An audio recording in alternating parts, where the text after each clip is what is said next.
Have you ever felt like fate is playing a cruel joke on you? Like life puts you exactly where you need to be, but at the most complicated moment possible.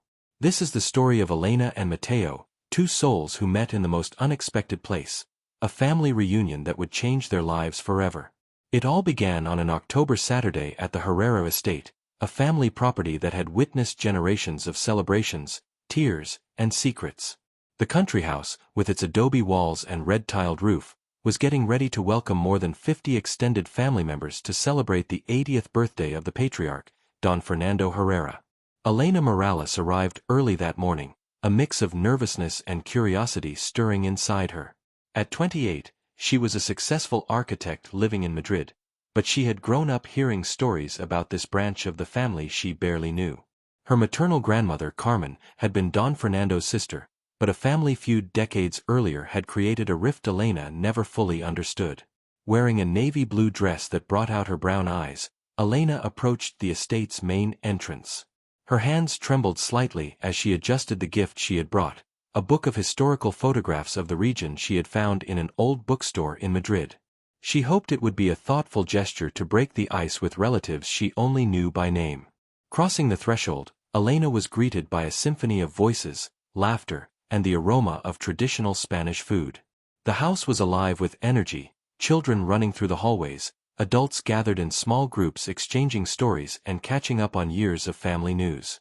"You must be Elena," exclaimed an older woman with silver hair tied in an elegant bun. "I'm your Aunt Esperanza, Don Fernando's youngest daughter. We've heard so much about you and your career. How exciting to finally have you here."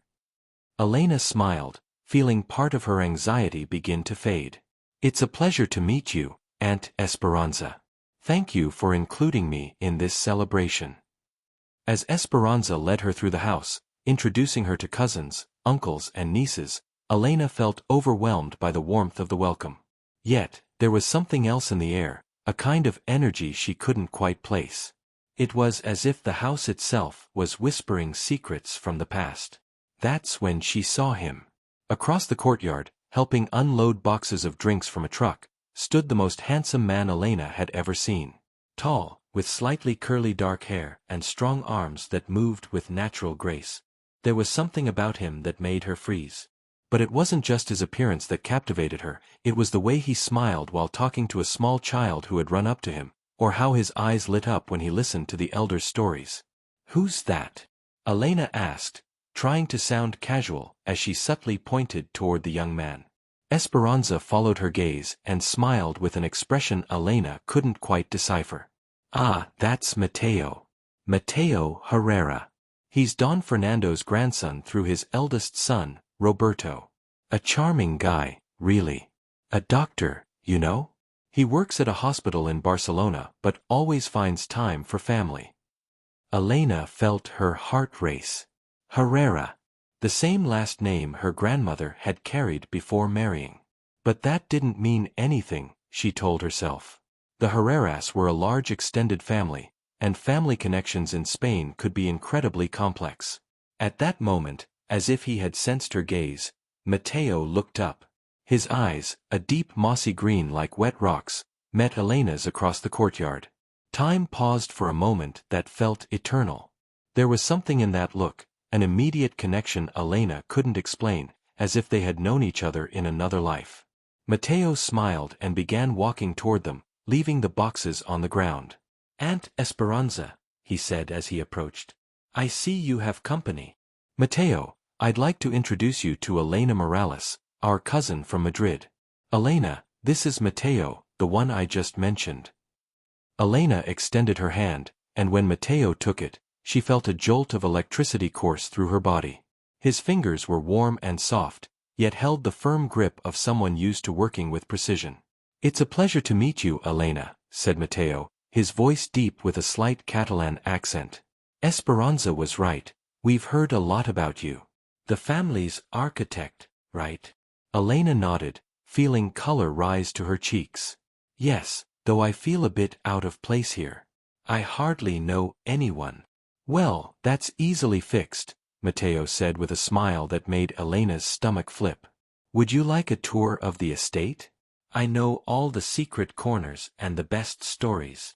Esperanza watched them with a strange expression, as if she were witnessing something they couldn't yet see. I think that's a wonderful idea. You two have a lot in common. And that's how it all began. Elena had no way of knowing then that she had just met the man who would change her life forever, or that this seemingly casual encounter was about to uncover family secrets hidden for decades. As they walked along the stone paths that wound through the gardens of the estate, Elena found herself completely captivated by Mateo. It wasn't just his physical appearance, though she had to admit, he was devastatingly attractive. It was the way he spoke about family history, with a genuine passion that brought each anecdote to life. This fountain was built by my great-grandfather in 1920, Mateo explained, stopping beside an elegant marble fountain where clear water cascaded in soft streams. They say he designed it as an anniversary gift for my great-grandmother, but the real story is that she threatened to leave him if he didn't do something about the smelly well that used to be here. Elena laughed, a genuine sound that echoed through the late afternoon air. I love that you know the real stories behind the family legends. As an architect, I'm always fascinated by the true motivations behind structures. Really? Mateo paused and looked at her with renewed interest. Tell me more about your work. It must be incredible to create spaces people will live in for generations. Elena felt her heart speed up. It was rare to find someone who showed a sincere interest in her career beyond the usual superficial questions. Well, I work mostly in historical building restoration. There's something magical about breathing new life into structures that have held so many human stories. Like this estate, Mateo murmured, glancing back at the main house. You've chosen the perfect profession for someone who appreciates the stories of the past. And you? Elena asked. Did you always know you wanted to be a doctor? Mateo nodded, but Elena noticed a shadow pass briefly over his eyes. My mother died when I was 12. Cancer. I remember being in those hospitals, watching the doctors fight to save her, and I decided I wanted to be part of that fight. Elena felt a pang of empathy. I'm so sorry. That must have been incredibly hard. It was. But it also taught me that life is fragile and precious. That every moment we have is a gift we shouldn't take for granted. There was something in the way Mateo spoke about loss, with a maturity and depth Elena rarely encountered in men his age, that made her feel like she was getting to know not just an attractive man, but someone she could connect with on a deeper level. They continued walking, and Elena found herself sharing details about her own life that she usually kept to herself. She told him about her complicated relationship with her father, who had wanted her to pursue a more traditional career, and how she had struggled to establish herself in a male-dominated field. Sounds like you've had to be really strong, Mateo said, stopping beneath an old olive tree whose branches stretched like protective arms. I suppose so, Elena shrugged. Though sometimes I wonder if all that independence has made me too closed off. My friends always say I'm too picky with men. Mateo chuckled softly. Being picky isn't a bad thing. It means you know your worth. Their eyes met again, and Elena felt that same electric connection she had experienced when they first met. It was as if a silent conversation was unfolding between them, a mutual understanding that went beyond words. Mateo, a deep voice interrupted them. They turned to see a distinguished man with completely white hair approaching them. I see you found our special guest. Grandfather, Mateo said with genuine warmth. I'd like to introduce you to Elena Morales. Elena, this is my grandfather, Don Fernando Herrera. Elena felt a mix of nervousness and excitement. This was the man whose birthday they were celebrating, the patriarch of the family and her grandmother's brother. Señor Herrera, Elena said, extending her hand. It's an honor to meet you. I'm the granddaughter of Carmen Herrera. Well, Carmen Morales after she married. Don Fernando's eyes lit up, but Elena noticed something else in his expression, something she couldn't quite identify. Carmen, he murmured. Of course. I should have seen it right away. You have her eyes. Did you know my grandmother well? Elena asked, eager to learn more about the family history her grandmother had only shared in fragments. Don Fernando looked at Mateo, then back at Elena. Very well. We were very close when we were young. But... He paused, as if carefully choosing his words. Families sometimes have complicated stories. Elena felt a surge of curiosity, but before she could ask more questions, Don Fernando changed the subject. But today is a day of celebration. Mateo, why don't you take Elena to meet more of the family? I'm sure there are many people who would love to meet her. As Don Fernando walked away, Elena turned to Mateo. Did you notice something strange in the way he reacted when I mentioned my grandmother? Mateo frowned. Now that you mention it, yes. But Grandpa has always been a bit reserved about the past. There are many family stories he's never fully shared. Elena nodded, but she couldn't shake the feeling that there was more to Don Fernando's reaction. Something that hinted the story between him and her grandmother was more complicated than she had ever imagined. Still, when Mateo took her hand to guide her back toward the house, Elena chose to set her worries aside. For the first time in years, she felt completely present in the moment, completely connected to another person. Whatever complicated family history might be waiting, it could wait. Right now, she just wanted to enjoy the company of this extraordinary man who had entered her life in the most unexpected way. The afternoon wore on and the celebration was in full swing when Elena found herself in the estate's kitchen, helping the older women of the family prepare the final dishes for dinner. There was something comforting in the family ritual of cooking together, experienced hands moving in perfect harmony while sharing gossip and memories. Elena dear, said Esperanza as she stirred a large pot of paella, tell us more about your life in Madrid. Is there a special man waiting for you back home? Elena felt the heat rise to her cheeks. No, there's no one special. I guess I've been very focused on my career. These modern girls, murmured another older woman, who had introduced herself as Aunt Pilar. Always in such a hurry to conquer the world, but they forget that life is also about love. I haven't forgotten, Elena replied softly. I just haven't found the right person yet. And what do you think of our Mateo? Esperanza asked with a smile Elena was beginning to recognize as mischievous. He's a good man, isn't he? Elena tried to keep her expression neutral, but she could feel the other women studying every micro-expression. Yes, he seems very kind. And it's obvious he loves his family very much. He's an excellent doctor, added Pilar. Very respected in Barcelona. But you know, he's 30 and still not married. His grandfather always says he's waiting for someone special. Aunt Pilar, a familiar voice interrupted. Elena turned to see Mateo standing in the doorway of the kitchen, his expression somewhere between amused and exasperated. Are you interrogating Elena about my love life? Of course not. Pilar protested, though her smile betrayed her. We were just chatting. Mateo walked over to Elena, and she immediately noticed how his presence changed the dynamic in the room. Are they treating you well? These women can be intense. They're lovely, Elena replied honestly. They remind me of my grandmother Carmen. She also had that way of making you feel at home while gently prying all your secrets out. At the mention of Carmen's name, Elena noticed the atmosphere in the kitchen shift subtly. The older women exchanged glances, and Esperanza paused her stirring for a moment. Your grandmother Carmen, Esperanza said slowly. Did she talk much about the family? Elena frowned at the careful tone of the question. Not really. I knew she had a brother named Fernando, but I never understood why they lost touch. Every time I asked, she'd get sad and change the subject.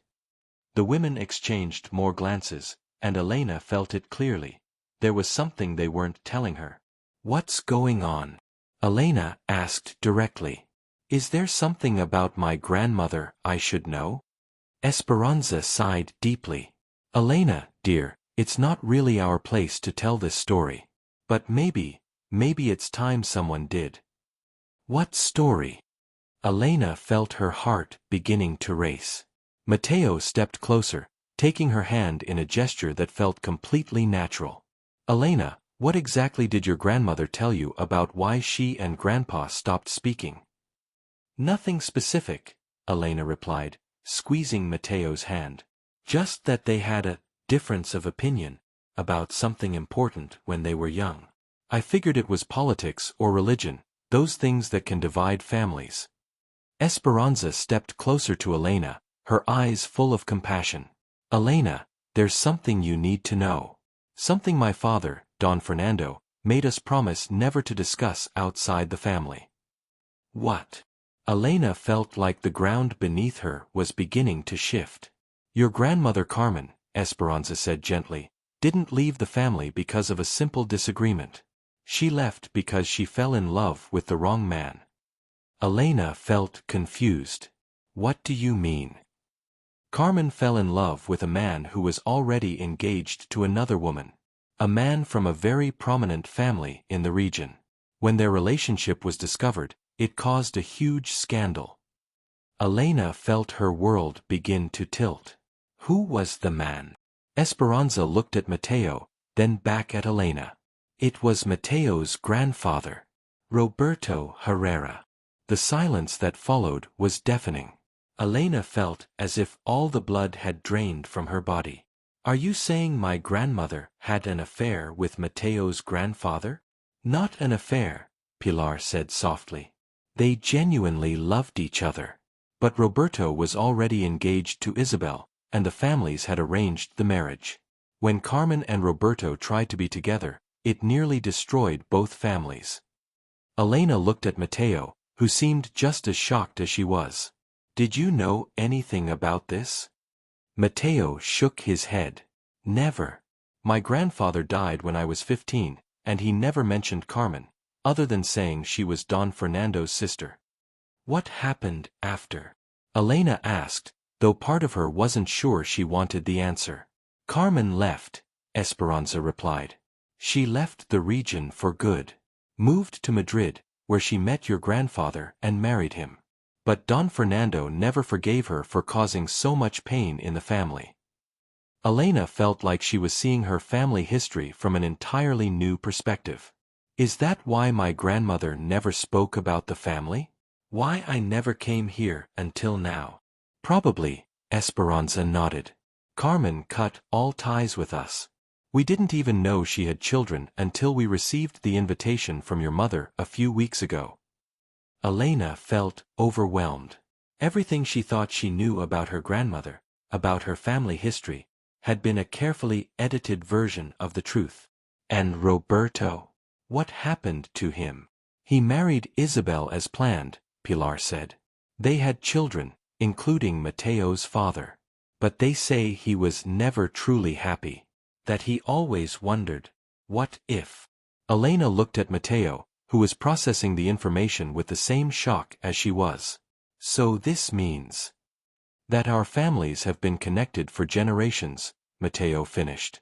That maybe it's not a coincidence we met here today. Elena felt a mix of emotions, shock, confusion, but also something she couldn't deny. Despite the complicated family history, despite the secrets and the pain of the past, she felt deeply connected to Mateo. It was as if their grandparents' untold story had been waiting to be resolved through them. What do we do now? Elena asked quietly. Mateo squeezed her hand tighter. Now we decide whether we're going to let the past dictate our future, or if we're going to write our own story. The revelation about Carmen and Roberto had created a palpable tension at the estate. Elena found herself needing fresh air and space to process everything she had discovered. Mateo, without needing any words, followed her to a small family chapel located at the far end of the property. The chapel, built in the same architectural style as the main house, was a peaceful refuge with its stone walls and stained glass windows that filtered the sunset light into colorful patterns. Elena sat on one of the worn wooden pews, feeling the weight of generations of prayers and secrets that had been whispered in this sacred place. My grandmother, Elena murmured, always told me that true love was the most important thing in life, that it was worth fighting for. But she never told me that she had to give up hers. Mateo sat beside her, keeping a respectful distance but close enough for Elena to feel his comforting presence. Maybe she didn't give it up, he said softly. Maybe she just transformed it into something else. What do you mean? Think about it. Your grandmother may have had to leave Roberto, but the love she felt for him guided her toward your grandfather. She had your mother, had you. Her love turned into family, into legacy, into the lessons she taught you about what truly matters in life. Elena felt tears welling in her eyes. But it must have been so painful for her. To carry that secret her whole life. Yes, Mateo nodded. But maybe it also gave her strength. To know that she had loved deeply, and had been loved in return, even if she couldn't have the life she once imagined. Elena turned to look at him. Do you think that's why we're here? Do you think there's something destined about our meeting? Mateo was quiet for a moment, considering the question. I don't know if I believe in destiny in the traditional sense. But I do believe that sometimes life gives us chances to heal past wounds, to complete stories left unfinished. What if we're just complicating things? Elena asked. What if our connection is just a projection of our grandparents' unresolved story? Is that what you feel? Mateo asked, turning fully to face her. That what's between us is just a shadow of the past? Elena looked deeply into Mateo's green eyes, searching her heart for an honest answer. No, she finally said. What I feel for you is real, it's present, it's mine. But it's also scary because I barely know you, and yet I feel like you've been waiting your whole life to find me, Mateo finished. Exactly. Mateo took her hands in his. Elena, I know this is overwhelming. I know the situation is complicated. But I also know that what I feel for you is different from anything I've ever felt before. What do you feel? Elena asked, her voice barely a whisper. I feel like I've been living my life in black and white, and suddenly everything is in color. I feel like I've been breathing with only half of my lungs, and now I can finally take full breaths. I feel like I've been waiting without knowing what I was waiting for, and now I know. Elena felt her heart racing. Mateo. I know it's crazy, he continued. I know we just met a few hours ago. I know our families have a complicated history. But I also know that I don't want to let this pass without fully exploring it. Elena felt a mix of fear and hope. What if we hurt our families? What if we bring back all that pain from the past? Or what if we heal them? Mateo suggested. What if we prove that love can transcend the pain of the past? That not all stories end in tragedy? Before Elena could respond, they heard footsteps approaching the chapel. Don Fernando appeared in the doorway, his tall, distinguished figure casting a long shadow on the stone floor. I thought I'd find you here, he said, his voice carrying a mix of weariness and resolve. Esperanza told me she shared the story of Carmen and Roberto. Elena stood up, suddenly feeling like a child caught doing something wrong. Mr. Herrera, No. Don Fernando raised a hand. You have nothing to apologize for, Elena. If anyone should ask for forgiveness, it's me. You. Elena frowned. Don Fernando stepped fully into the chapel, closing the door behind him. Yes, me. For allowing pride and fear to guide my decisions all these years. Grandfather, Mateo stood as well. What do you mean? Don Fernando sighed deeply, and for the first time since Elena had met him, he looked every bit his 80 years. I mean, I didn't tell Esperanza the whole truth when I asked her to tell you about Carmen and Roberto. Elena felt her stomach tighten. What truth? The truth is that I was also in love with Carmen. The silence that followed was so complete that Elena could hear her own heartbeat. What? Carmen, Roberto, and I grew up together, Don Fernando continued. We were inseparable. But as we reached adulthood, both Roberto and I fell in love with Carmen. She chose Roberto. Elena felt as if the world were crumbling around her. You were in love with my grandmother? Deeply. Don Fernando nodded. But Roberto was my older brother, and when Carmen chose him, I accepted her decision. What I couldn't accept was when Roberto's parents arranged his marriage to Isabel. Why not? Mateo asked, clearly as stunned as Elena. Because I knew Roberto could never be happy with Isabel. I knew his heart belonged to Carmen. And I knew Carmen would suffer watching the man she loved marry another woman. Elena sat back down, overwhelmed. So what happened? I tried to convince Roberto to fight for Carmen. I told him we'd find a way to break off the engagement to Isabel. But he was too worried about disappointing our parents, about causing a scandal. And Carmen? Elena asked, though part of her feared the answer. Carmen came to me the night before Roberto was to officially announce his engagement to Isabel. She was desperate, heartbroken.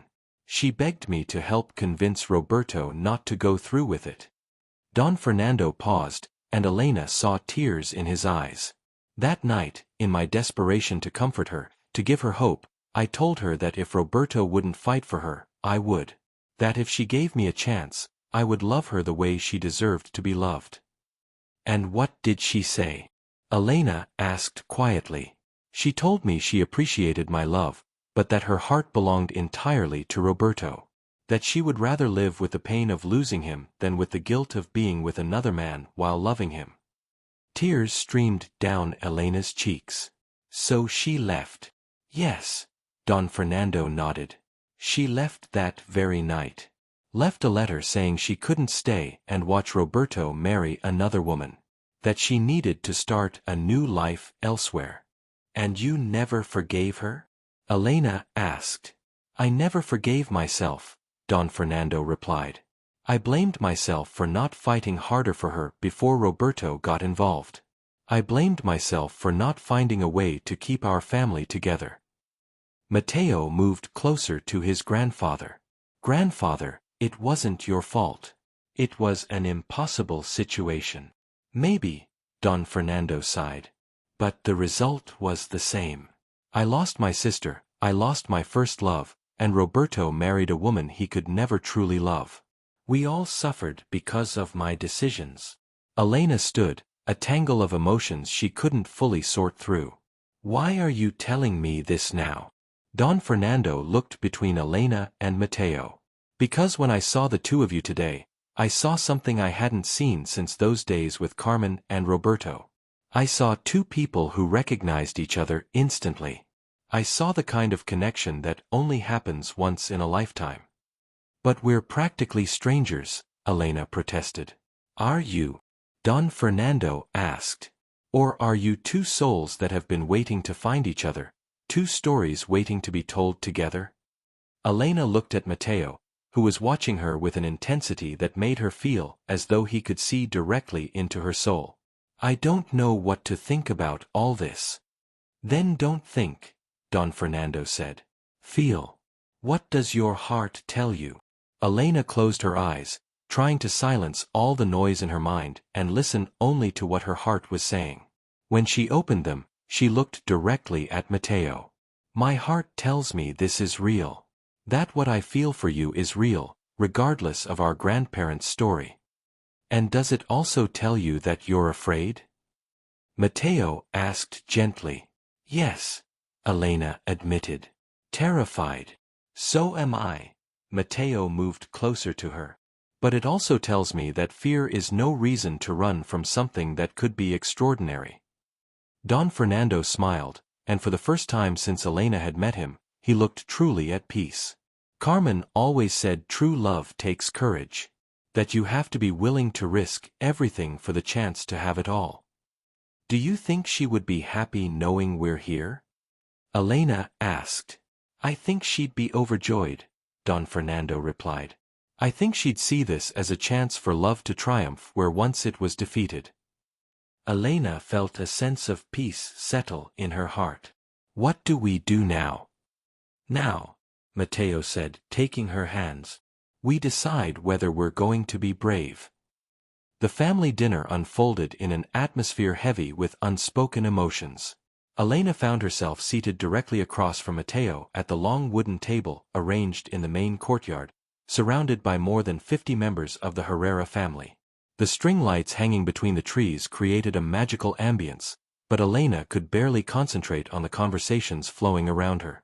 Every time her eyes met Mateo's, she felt a jolt of electricity surge through her entire body. It was as if a constant conversation was happening between them, a silent communication that transcended words. But she was also aware of the curious glances from other family members, especially the older women, who seemed particularly fascinated by every exchange between them. Elena. The voice of a young cousin pulled her out of her thoughts. Tell us more about Madrid.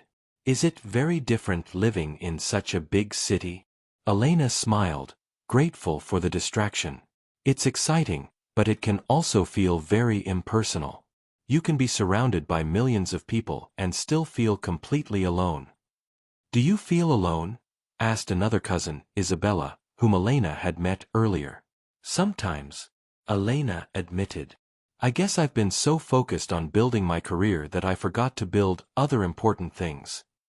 Like what? Isabella continued, and Elena noticed that Mateo had stopped talking to the cousin beside him to listen to her answer. Like real connections with other people. Like a sense of belonging to something bigger than myself. Elena looked around the table, observing the multiple generations of the Herrera family sharing stories, laughing together, creating new memories. Like this. You can always come visit us more often, Isabella suggested. Now that we know you exist, we're not going to let you disappear so easily.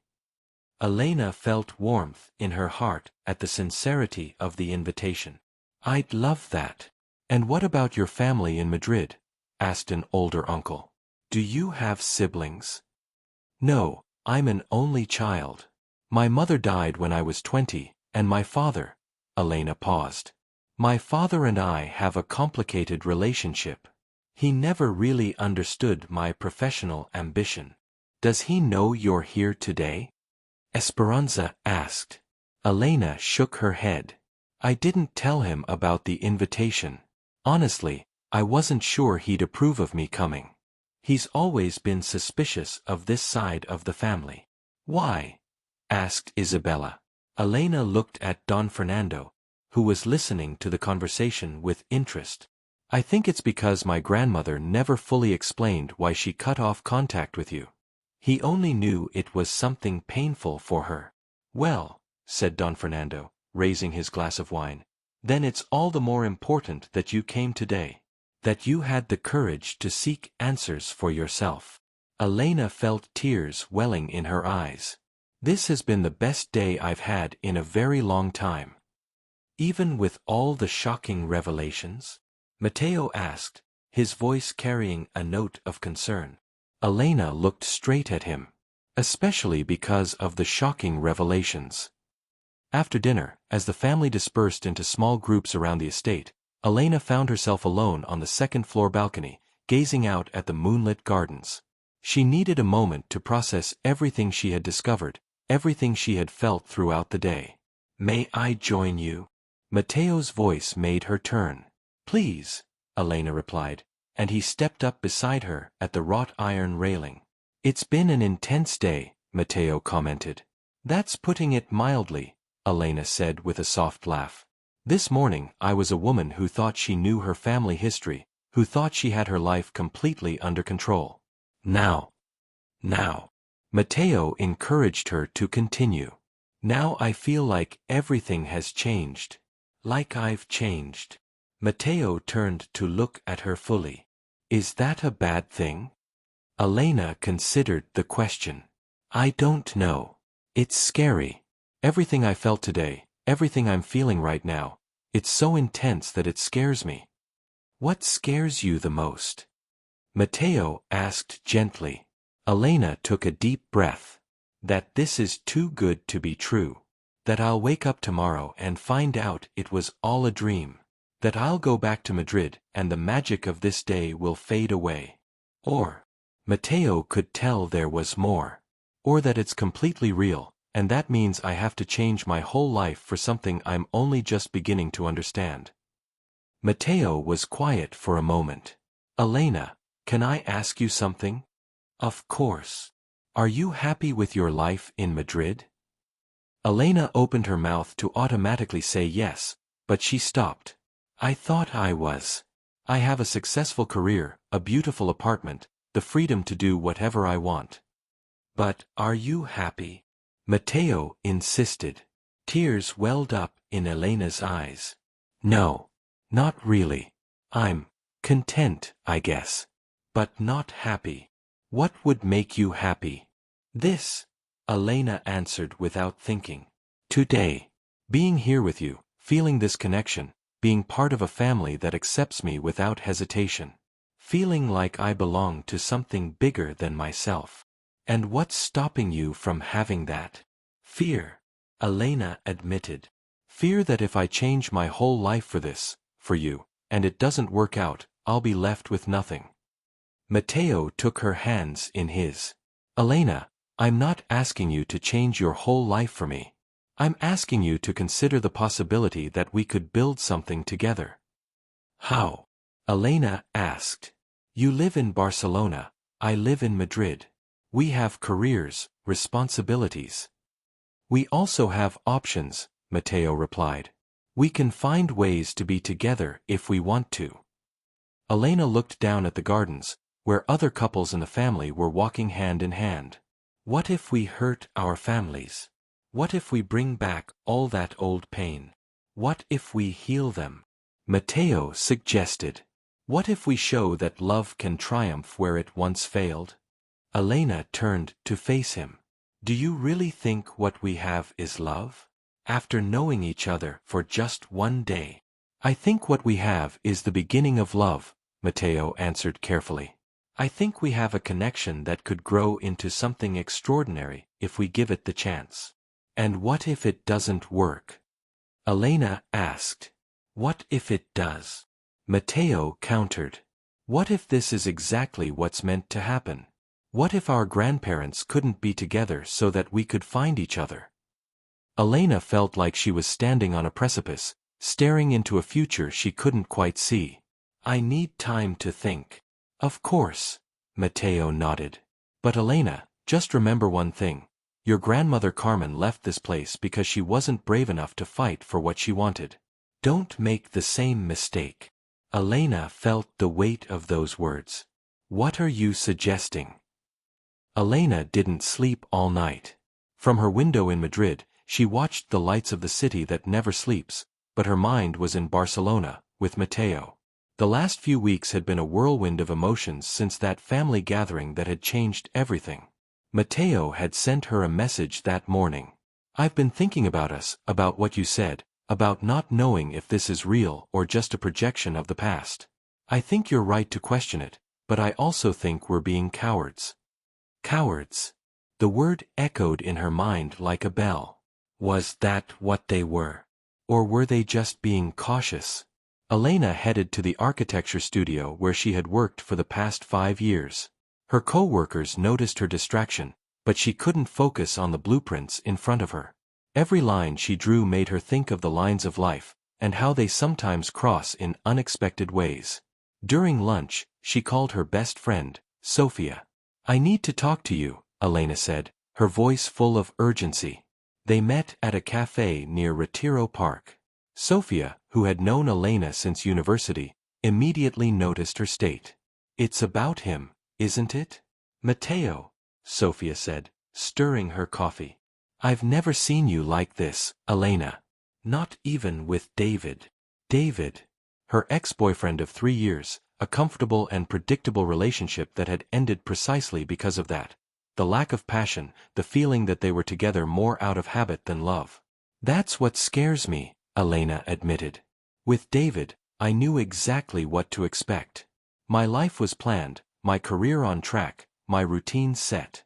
But with Mateo, it's like I suddenly realized I've been living in black and white, and someone just showed me color. Sophia smiled. And that seems like a bad thing to you? It feels terrifying, Elena replied. What if I leave everything here, and it turns out it was just an illusion? What if our grandparents' story is influencing us more than we think? And what if you don't try, and you spend the rest of your life wondering, what if? That evening, Elena visited her parents. Her mother, Isabel, was preparing dinner when Elena showed up unannounced. "Mom, I need to ask you something about Grandma Carmen," Elena said, sitting at the kitchen table where she had spent so many childhood afternoons. Isabel tensed slightly. The topic of Carmen had always been delicate in the family. "What do you want to know? Do you think she regretted leaving? Do you think she was brave or cowardly?" Isabel set down the knife she had been using to chop vegetables and sat across from her daughter. "I think she was brave," she said finally. "She was brave because she chose her dignity over settling for the crumbs of love she was offered. But I also think she was cowardly because she gave up too soon.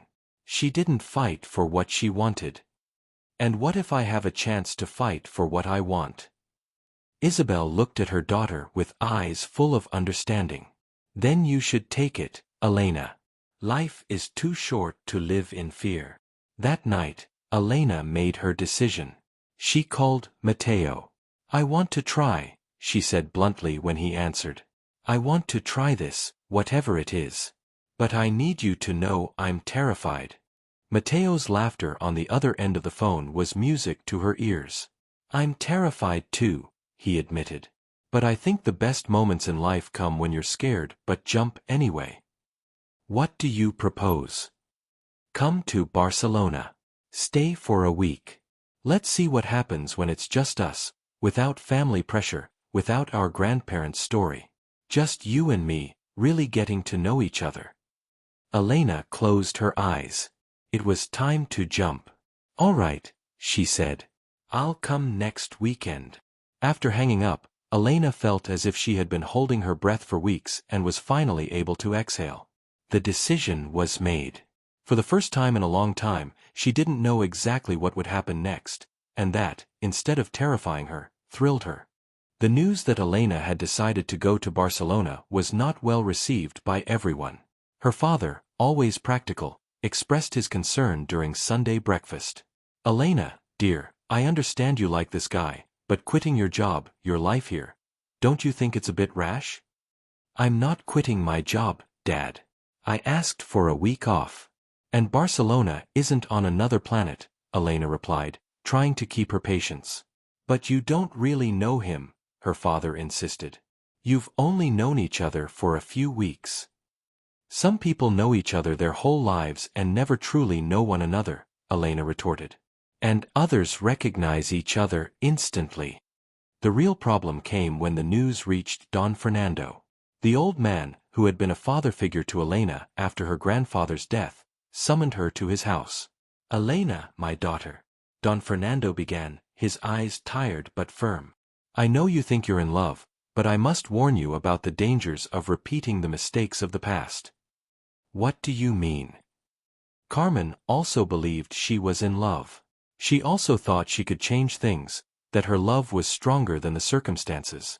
Look how that ended. Elena felt a pang of irritation. "Don Fernando, with all due respect, I am not Carmen. And Mateo is not Roberto. We are different people, in a different time. But you share the same blood, the same impulses. The Herreras have always been men of their word, but also men who put duty above the heart. What will happen when Mateo has to choose between his family, his career, his established life in Barcelona, and you?" Don Fernando's words echoed in Elena's mind all the way to Barcelona. She had decided to travel by train, needing time to think, to process everything that was happening. Upon arriving at Sant Station, she saw Mateo waiting for her with a bouquet of wildflowers. Not elegant roses, but simple, beautiful flowers he had picked at the hospital where he worked. Something about that gesture calmed her. "How are you?" Mateo asked, gently kissing her on the cheek. "Nervous," Elena admitted. "Confused. Excited.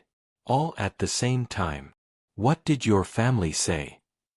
Elena told him about the conversation with Don Fernando as they walked to Mateo's car. He listened silently, his expression growing more serious. I understand their concern, he finally said. But it hurts me that they think I'm like my great-grandfather Roberto. That they think I'm not capable of fighting for what I want.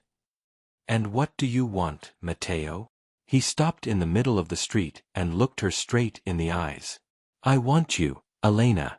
I want to find out if what I feel is real, if we can build something together. Not because our grandparents couldn't, but because we can. That night, in Mateo's apartment overlooking the harbor, Elena received a call she hadn't expected. It was her cousin Lucia, Don Fernando's daughter. Elena, you have to come back, Lucia said, her voice tense. Dad is very upset. He says he can't allow Carmen's story to repeat itself. He feels responsible for protecting you. Protect me from what? From making the same mistake Carmen did. He's been talking to other relatives, Elena. He's organizing some sort of family intervention for when you return. Elena felt a knot in her stomach. What kind of intervention? He wants the whole family to get together to make you see reason. He says that if Carmen had someone to guide her, to protect her from her impulses, things would have been different. After hanging up, Elena sat on the couch next to Mateo, who had listened to the entire conversation. My family thinks I'm crazy, Elena said. They think I'm repeating the mistakes of the past. And what do you think? Elena looked at him, observing his features in the soft lamplight. I think maybe I am crazy. But I also think there are different kinds of crazy. There's the crazy of doing the same thing over and over expecting different results. And there's the crazy of taking a risk for something that could be extraordinary. Mateo took her hand. Do you know what I think? I think our grandparents couldn't be together because they lived in a world that gave them no options. We do have options, Elena. We can choose to fight for this. And what if my family doesn't accept it? Then we'll have to prove them wrong, Mateo answered determinedly. We'll have to show them that our love isn't a repeat of the past, but a chance to heal it. The week in Barcelona passed like a dream. Elena and Mateo explored the city together, visited the hospital where he worked, walked along Las Ramblas, dined in small restaurants in the Gothic quarter. It was as if they were in a bubble where only the two of them existed. But reality caught up with them when Elena had to return to Madrid. On the train back, the feeling of leaving a part of herself behind was almost physical. In Madrid, exactly what Lucia had warned her awaited. Her family had organized a meeting at Don Fernando's house. Everyone was there, her parents, uncles, cousins, and of course, the family patriarch waiting for her in his favorite armchair. Elena, Don Fernando began, we have been very worried about you. We know you think you are in love, but love is not enough. Carmen was also in love, and look what happened. Don Fernando, Elena replied, keeping calm. I understand your concern, but I am not Carmen. And this is not the same situation. How could it not be the same situation? Her Aunt Maria intervened. You are leaving your life here for a man who lives in another city, whom you barely know. What will happen when you realize he wasn't what you thought? And what will happen if I don't try and spend the rest of my life wondering what could have been? Elena retorted. At least you will have a life, her father said. A stable life, with a job, with a future. Not like Carmen, who left and we never knew what became of her. Elena felt a pang of pain. Carmen's story had always been a mystery in the family, a warning about the dangers of following the heart. What if I told you I know what happened to Carmen? Elena said, surprising everyone. What if I told you Mateo told me her story? Silence took over the room. Don Fernando straightened up in his armchair. What do you know? He asked tensely. Carmen went to France. She married a good man, had 2 children, was a music teacher. She lived a full and happy life. She never regretted leaving. Tears began to roll down Don Fernando's cheeks. Is it true? It's true. And there's more. Carmen never forgot you. Until the day she died, she kept the letters you wrote her. She wanted to reply, but was afraid you wouldn't forgive her. The meeting ended in uncomfortable silence. Elena returned to her apartment feeling exhausted but also relieved. She had planted a seed of truth in her family. The following months were difficult. Elena and Mateo maintained their long-distance relationship, talking on the phone every night, visiting each other on weekends when they could. But the distance began to take its toll. "I miss you," Mateo told her one night on the phone. "I want to share my day with you, not just tell you about it." "I miss you too," Elena responded.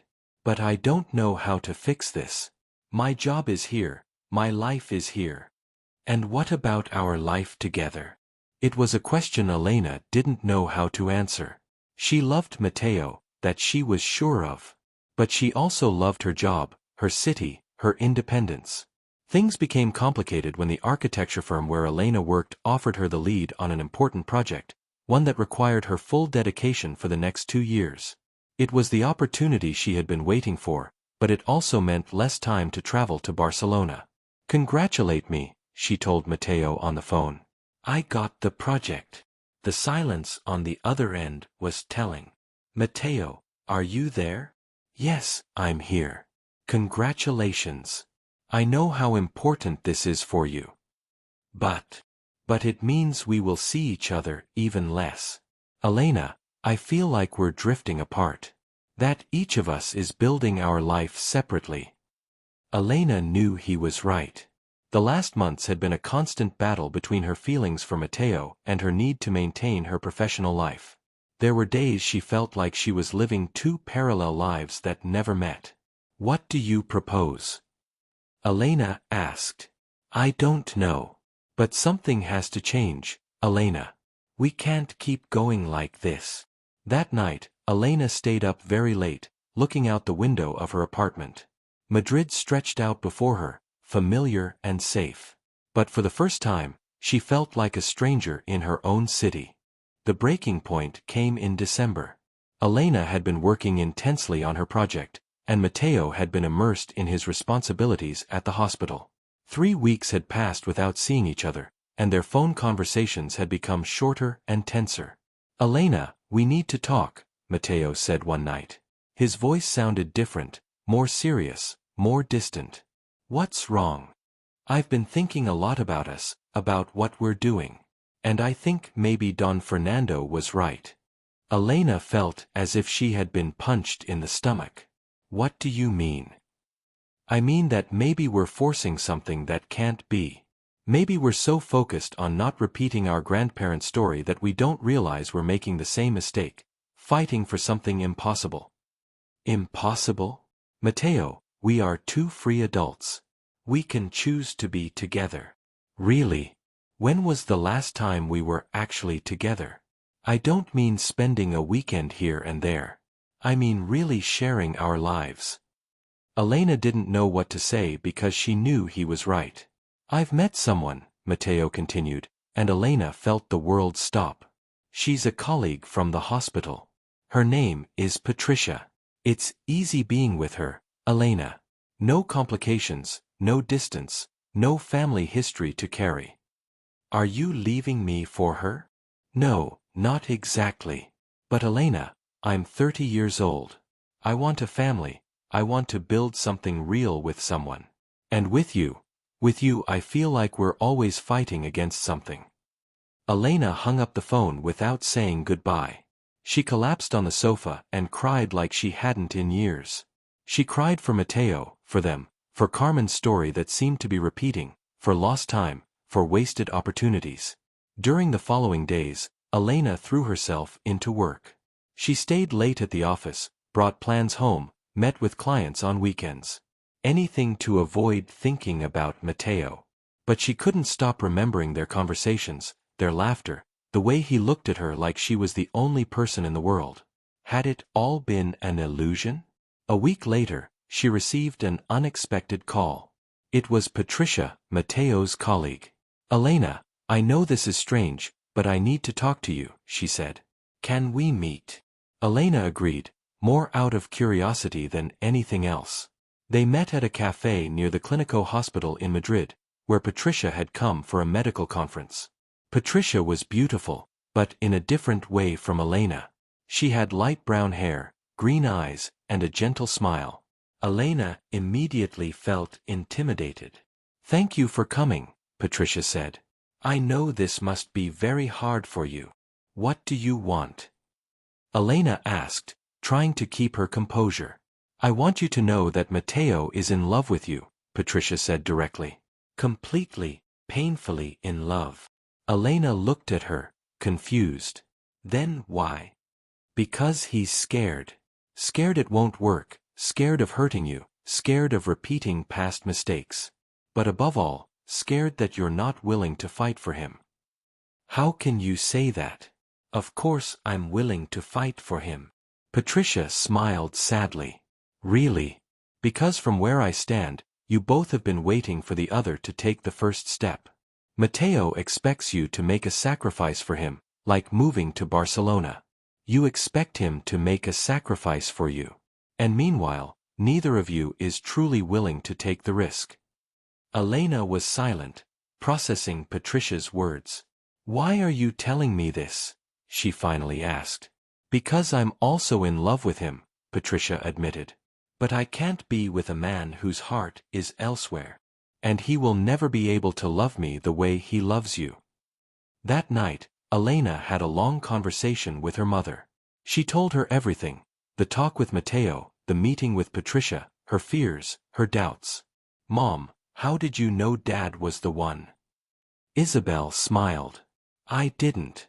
No one can know for sure. But I did know I wanted to find out. The difference between Carmen and me is that I decided to fight for what I wanted, even when it was scary." "What if I'm wrong?" "Then you're wrong." "But Elena, darling, there are mistakes made by doing something, and mistakes made by doing nothing. The first hurt, but the second haunt you your whole life." Elena knew at that moment what she had to do. It wasn't just for Mateo, it was for herself. It was for the woman she wanted to be, for the life she wanted to live. Elena arrived in Barcelona on Christmas Eve, unannounced, with a suitcase and a heart full of determination. She had quit her job, sublet her apartment, and made the most frightening decision of her life. Mateo was spending Christmas Eve at the hospital, covering a colleague's shift. Elena waited in the waiting room until he finished his rounds. When Mateo saw her, he froze. "What are you doing here?" he asked, his voice mixing surprise and hope. "I came to fight," Elena replied simply. "I came to fight for us, for what we could be together." "Elena, No," she interrupted him. "Let me speak. I've been thinking about what you said, about how maybe we're forcing something that can't be. And I think you're right, but not in the way you think." Mateo looked at her, confused. "We're forcing something that can't be because we haven't been honest about what we really want. I've been clinging to my life in Madrid because it gave me security. You've been clinging to your life in Barcelona for the same reason. But neither of us has been willing to create something new together." "What are you saying?" "I'm saying I don't want you to come to Madrid for me. And I don't want to stay in Barcelona just for you. I want us to find a place that is ours, where we can build something from scratch." Elena pulled a folder out of her bag. "I've been researching. There are opportunities in Valencia, in Seville, even abroad. Places where we could both start over." Mateo took the folder, flipping through the papers Elena had prepared. Job offers, apartments, information about hospitals and architecture firms. "Elena, this is incredible. But, are you sure? Are you willing to leave everything for a possibility?" "I'm willing to leave everything for us," Elena answered. "But I need to know that you're willing too." Mateo looked at her for a long moment, and Elena could see in his eyes the same mix of fear and hope she felt. "What about Patricia?" Elena asked. "I talked to her after she visited me in Madrid. I told her it wasn't fair to either of us to continue something that had no future." She understood. "And what about our families?" "I think it's time we introduce them," Mateo said. "I think it's time they see that we're not repeating Carmen and Roberto's story.